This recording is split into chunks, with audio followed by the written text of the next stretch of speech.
আসসালামু রহমতুল্লাহি ওয়া বারাকাতুহু। নাজমুল এগ্রো ফার্মের পক্ষ থেকে সকলকে জানাই স্বাগতম। প্রায় কুরবানি ঈদ চলে এসেছে। আমরা কিন্তু সবাই সবার জায়গা থেকে কুরবানি ঈদে কম বেশি গরু বিক্রি করব। এরপরে কিন্তু আমাদের গরুর শেড খালি হয়ে যাবে।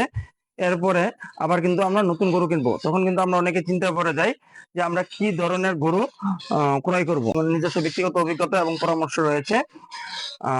কুরবানি ঈদ ছাড়া আমাদের দুই ধাপে গরু ক্রয় করতে হবে।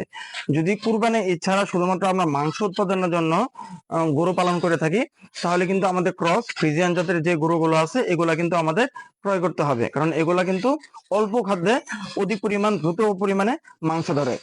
আবার যদি দেখা যায় যে দেশি গরু যেগুলো আছে অথবা শাহিওয়াল জাতের যে গরুগুলো আছে এগুলা কিন্তু পরিমাণে মাংস কম ধরে।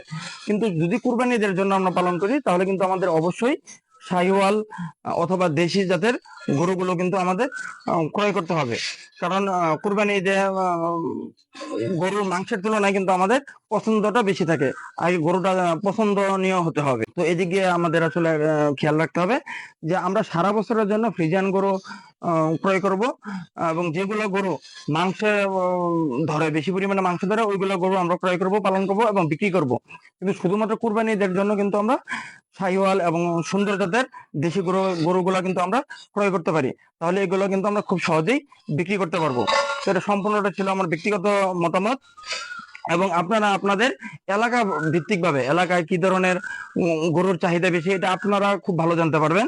তো ওই অনুযায়ী কিন্তু গরু পালন করতে পারেন।